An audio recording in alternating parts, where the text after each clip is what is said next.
آتش میں کے بغیر بھی ہے، میں کدے میں آگ برابر لگی ہوئی، لاؤ تو قتل نامہ میرا میں بھی دیکھ لوں، کس کس کی مہر ہے سرے محضر لگی ہوئی۔ وہ چونکہ کتاب میں موجود فیض کی یادداشتیں، جیل کے ایام، کچھ دوستوں کے خیال بھی ساتھ ساتھ پڑھ رہی تھی، تو پہلی بار سب کچھ جان رہی تھی کہ بعض چیزیں اسے اس تناظر میں بھی سمجھ آنے لگی۔ اپنے انعام حسن کے بدلے ہم تہی دامنوں سے کیا لینا، آج فرقت زدوں پہ لطف کرو، پھر کبھی صبر آزما لینا۔ ایک بار پوری کتاب ختم کر لینے پر اس نے پایا کہ اسے کتاب میں موجود شاعری سے زیادہ نثر نے متاثر کیا تھا۔ اس نے نثر کو دوبارہ پڑھنے کے لیے خود کو مجبور پایا تھا۔ رات کی آنکھ میں کاجل تھا اور دھیرے دھیرے پھیل رہا تھا، یہاں تک کہ ہر سو سپاہی کی چادر تن گئی۔ تم نے تم نے اسے ایک رات میں پڑھ لیا؟ وہ یہ جملہ چیخ کر لینا چاہتا تھا، مگر صدماتی حیرت نے گویا آواز کا گلا گھونٹنا شروع کر لیا۔ ہاں، وہ طمانیت سے چوئنگم کا ریپر کھولتے ہوئے بولی، 2 مرتبہ۔ کیا؟ اس کے حلق سے سیٹی سی آواز نکلی، 2 مرتبہ؟ شجرت نے منہ میں چوئنگم رکھ لی تھی، سر زور زور سے ہلا کر اثبات میں کہا، پھر یک دم اسے سنان کے چہرے کے بے یقین شدید صدمے میں گھرے چٹخے چہرے کا دھیان آیا۔ کیا اور زیادہ پڑھنی تھی، بے وقوف لڑکی؟ وہ مقدور بھر ضبط کے باوجود چلایا۔ فیض کے ایک مصرے پر 11 راتوں تک غور کیا جا سکتا ہے کہ گہرائی سے ابھر بھی نہیں پاتے۔ 11 راتوں کے 1100 معنی اور کیفیتیں، اور تم نے ایک رات میں پورا دیوان پڑھ لیا، وہ بھی 2 مرتبہ؟ اس کی خاموشی پر شجرت نے ٹکڑا لگایا، یاد دہانی۔ ارے میرے اللہ! وہ سر ہاتھوں پر گرا کے بیٹھ گیا تھا۔ اتنی ڈھیر ساری چیزیں تو مجھے زبانی بھی یاد ہو گئی ہیں۔ وہ اب ذرا گھبرائی۔ سناؤں؟ بھاڑ میں جاؤ، دو ادھر میری کتاب۔ اس نے جھپٹا مارا۔ شجرت کچھ کہنا چاہتی تھی مگر کلاس کی بیل ہو گئی، دونوں بھاگے۔ یہ پہلی بار ہوا تھا کہ شجرت کا دھیان کئی بار لیکچر سے بھٹکا اور نگاہیں ٹیچر سے ہٹ کر سنان الیاس پر گئی، جس کا قلم تیزی سے چل رہا تھا مگر چہرے پر خفگی سی تھی۔ شجرت نے سوچا شاید اس نے کچھ غلط کہہ دیا ہو، وہ سوری کر لے گی، مگر چھٹی میں موقع نہیں ملا۔ وہ کچھ لڑکوں کے ساتھ باہر نکل گیا تھا۔ انسٹیٹیوٹ سے پہلے اسٹاپ کی بس میں ڈنڈا پکڑ کر کھڑی وہ سنان ہی کو سوچ رہی تھی۔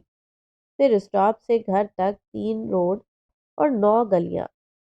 آج ٹھوکروں پہ چلتا ہمسفر پتھر کئی بار ادھر ادھر لڑکا۔ وہ عجب غائب دماغی سی کیفیت میں تھی، رات بستر میں جانے تک، اور آج کی رات کی آنکھوں میں پچھلی رات سے بڑھ کر کاجل کی لکیریں تھیں جو پھیل کر ہر سو حاوی ہو رہی تھی۔ سیاہی حد سے سوا، ہاتھ کو ہاتھ نہ سجائی دے، اوپر سے سردی، رات کپ کپا رہی تھی۔